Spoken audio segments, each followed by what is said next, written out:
بسم اللہ الرحمن الرحیم۔ السلام علیکم۔ خزانے کی تلاش میں آپ سب کو خوش آمدید۔ امید ہے آپ سب خیریت سے ہوں گے۔ چلیے وہیں سے سلسلہ شروع کرتے ہیں جہاں سے منقطع ہوا تھا۔ چلتے ہیں آج کی نئی قسط کی طرف، لیکن سب سے پہلے سمجھداروں کے لیے ایک اشارہ اور ایک یاد دہانی۔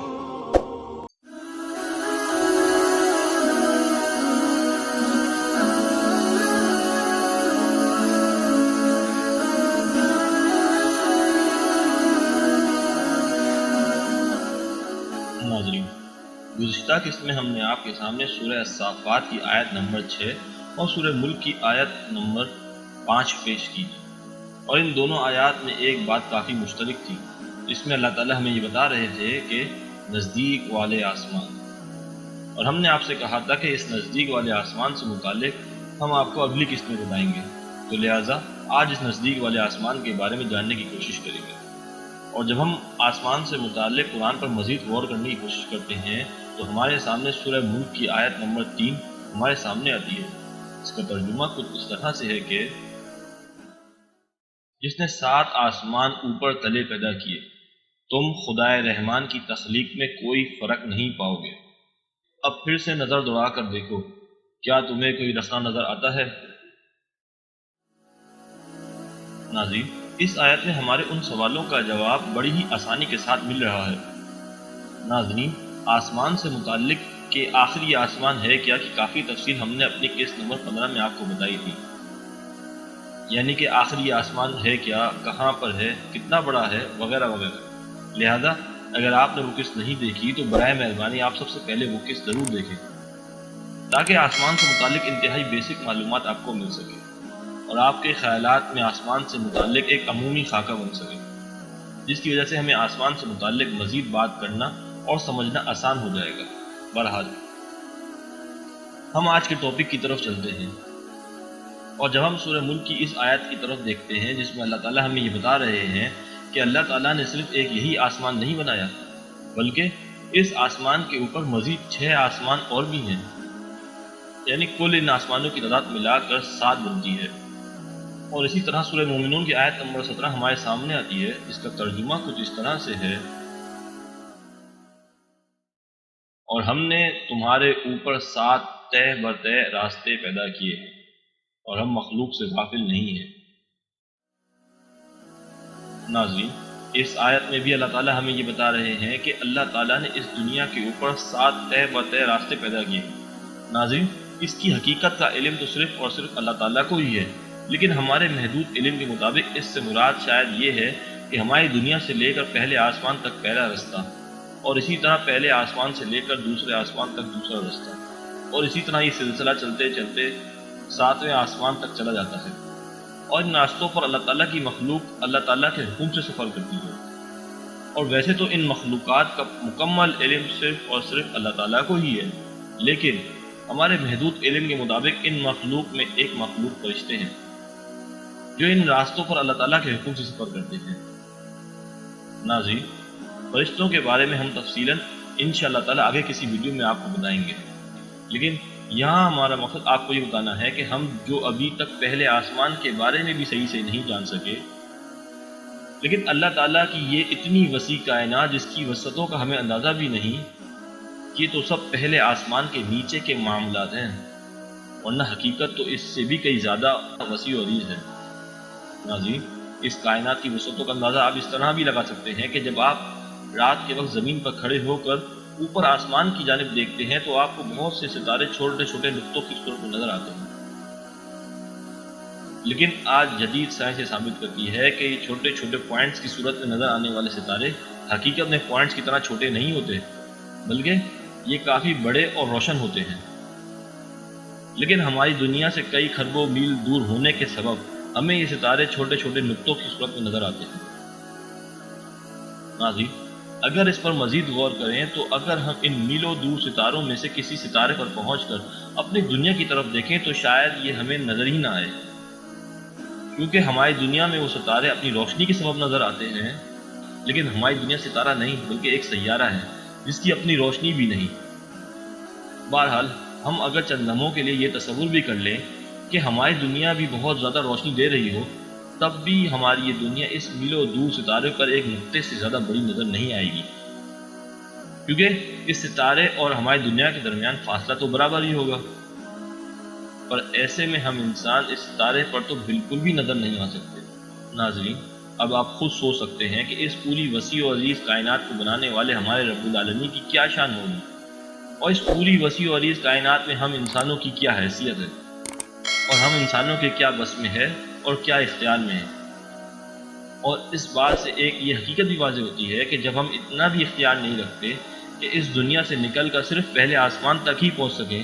جبکہ یہ پوری کائنات بنانے والے ہمارے رب العالمین مکمل قدرت اور اختیار رکھتے ہیں، ایسے میں سمجھ اور شعور رکھنے والوں کے لیے یہ بھی واضح ہو جاتا ہے کہ اس مکمل اختیار والے رب العالمین کو ہماری ضرورت نہیں، بلکہ ہم انسانوں کو اس مکمل اختیار والے رب العالمین کی ضرورت ہے، کیونکہ سب کچھ اس کے اختیار میں ہے۔ ناظرین، یقیناً اب بہت سے لوگوں کے ذہنوں میں یہ سوال آ رہا ہوگا کہ جس طرح ہمارے اوپر 7 آسمان ہیں، کیا زمینوں کا معاملہ بھی کچھ اسی طرح ہے؟ تو ناظرین، اس سوال کا جواب بھی ہمیں قرآن میں ہی مل جاتا ہے۔ جی ہاں ناظرین، اس کا جواب ہمیں سورہ طلاق کی آیت نمبر 12 میں ملتا ہے، جس کا ترجمہ کچھ اس طرح سے ہے کہ اللہ وہ ہے جس نے 7 آسمان پیدا کیے اور زمین بھی انہی کی طرح، اللہ کا حکم ان کے درمیان اترتا رہتا ہے تاکہ تمہیں معلوم ہو جائے کہ اللہ تعالیٰ ہر چیز پر پوری قدرت رکھتا ہے، اور یہ کہ اللہ کے علم نے ہر چیز کا احاطہ کیا ہوا ہے۔ ناظرین، اس آیت میں اللہ تعالیٰ بڑی ہی خوبصورتی کے ساتھ بہت سے معاملات کی وضاحت بڑے ہی بہترین انداز میں کرتے ہیں۔ سبحان اللہ۔ ناظرین، اس آیت کے اگر پہلے حصے پر اگر ہم غور کریں تو اللہ تعالیٰ بڑی ہی وضاحت کے ساتھ ہمیں یہ بتا رہے ہیں کہ اللہ وہ ہے جس نے 7 آسمان پیدا کیے، یعنی کوئی کسی بھی قسم کے ابہام میں مبتلا نہ ہو اور یہ اٹل حقیقت جان لے کہ یہ 7 آسمان بنانے والا کوئی اور نہیں، صرف وہی اللہ ہے جسے ہم اللہ کہہ کر پکارتے ہیں۔ اور ناظرین، اس پوری کائنات میں جہاں خربوں مخلوقات ہیں، وہیں ان خربوں مخلوقات میں کوئی بھی اللہ کے جیسا نہیں، بلکہ یہ نام اللہ بھی وہ واحد نام ہے جو اس کائنات کی ابتدا سے لے کر اس کے اختتام تک بھی نہ کبھی کسی کا تھا اور نہ کبھی کسی کا ہوگا۔ سبحان اللہ۔ بے شک وہی اللہ تعالیٰ ہیں جو اس پوری کائنات کو، جو ہمارے علم میں ہے اور جو ہمارے علم میں بھی نہیں، سب کچھ صرف اور صرف اللہ تعالیٰ نے ہی نہ صرف پیدا کیا ہے، بلکہ اللہ تعالیٰ اس پوری کائنات کا نظام بہت ہی بہترین انداز سے چلا بھی رہے ہیں اور اس میں رہنے والوں کو پال بھی رہے ہیں۔ سبحان اللہ، کیا خوب ہمارے رب العالمین کی شان ہے۔ ناظرین، آگے اللہ تعالیٰ ہمارے علم میں اضافہ فرماتے ہوئے یہ بھی بتا رہے ہیں کہ اللہ تعالیٰ نے نہ صرف 7 آسمان بنائے ہیں بلکہ 7 زمینیں بھی بنائی ہیں، اور ساتھ یہ بھی بتایا کہ ان زمین و آسمان کے درمیان اللہ تعالیٰ کا حکم اترتا رہتا ہے، اور یہ سب بھی ہمیں معلوم ہو جائے کہ کیا خوب شان و شوکت اور مکمل قدرت رکھنے والے ہمارے رب العالمین ہیں۔ سبحان اللہ۔ اور آگے اللہ تعالیٰ یہ بھی بتاتے ہیں کہ یہ سب کچھ جو اللہ تعالیٰ نے پیدا کیا ہے، اس کا مکمل علم بھی اللہ تعالیٰ کے پاس موجود ہے، یعنی کون کہاں ہے، کیا کر رہا ہے، کیسے کر رہا ہے، کچھ بھی اللہ تعالیٰ سے چھپا ہوا نہیں، بلکہ سب کچھ اللہ تعالیٰ کے علم میں ہے۔ سبحان اللہ۔ ناظرین،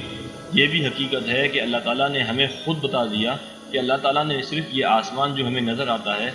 صرف یہ ایک آسمان ہی نہیں، بلکہ اس کے اوپر مزید 6 آسمان اور بھی بنائے ہیں، اور تو اور اسی طریقے سے زمینیں بھی اللہ تعالیٰ نے صرف ایک یہ زمین نہیں بلکہ مزید اور 6 زمینیں بھی بنا کر ہمیں بتا دیا کہ اللہ تعالیٰ نے 7 آسمان اور 7 زمینیں بنائی ہیں۔ اور اگر اللہ تعالیٰ ہمیں یہ نہ بتاتے تو یقیناً ہم کبھی بھی یہ جان ہی نہیں سکتے تھے کہ اس جہاں سے نکل کر مزید اور جہاں بھی ہیں، بلکہ بہت سے لوگ تو پہلے آسمان کے وجود پر بھی شک کرتے ہیں، لیکن ہمیں تو یقین ہے کیونکہ ہمارے رب العالمین نے خود اس قرآن کے ذریعے ہمیں بتا دیا۔ ناظرین، یہاں کچھ ایسے لوگوں کا ذکر بھی ضرور کرنا چاہیں گے جو آج ہم سے ان زمین و آسمان کے بارے میں سائنسی ثبوت مانگتے ہیں، تو ان کے لیے ہم اتنا ضرور کہیں گے کہ سائنس اللہ کا دیا ہوا ایک علم ہے جو کہ ابھی تک مکمل ہی نہیں، لہٰذا وہ وہی غلطی نہ کریں جو سن 632 سے لے کر 15ویں صدی کے درمیان آنے والے لوگوں نے کی تھی۔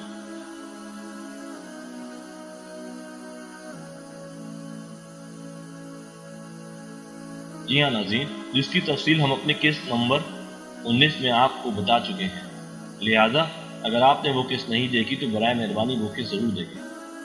پر یہاں ہم ایسے لوگوں کے لیے ایک چھوٹی سی مثال دینا چاہیں گے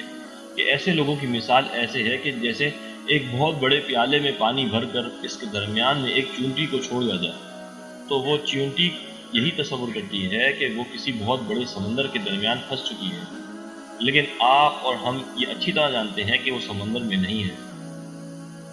بالکل اسی طرح اس کائنات کی حقیقت اس کائنات کے بنانے والے ہمارے رب العالمین نے ہمیں بتا دی، اور ہمارا یقین ہے کہ بے شک یہی سچ ہے، اور ہم اپنے رب کا کھربوں کھربوں شکر ادا کرتے ہیں کہ اس نے ہمیں ہماری یہ حقیقت بھی بتا دی کہ ہم جو اس بہت بڑی کائنات کو ایک سمندر سمجھ رہے ہیں، حقیقت میں تو اللہ تعالیٰ کے سامنے یہ کائنات بہت ہی چھوٹی ہے۔ اسی دعا کے ساتھ آج کی قسط کا اختتام کرتے ہیں کہ اللہ تعالیٰ ہمیں ہدایت عطا فرمائیں اور ہمیں صحیح سمجھ بوجھ اور حکمت عطا فرمائیں، اور ہمیں ہماری حیثیت سمجھنے کی توفیق عطا فرمائیں۔ آمین۔ اپنا بہت سارا خیال رکھیے گا۔ اللہ حافظ۔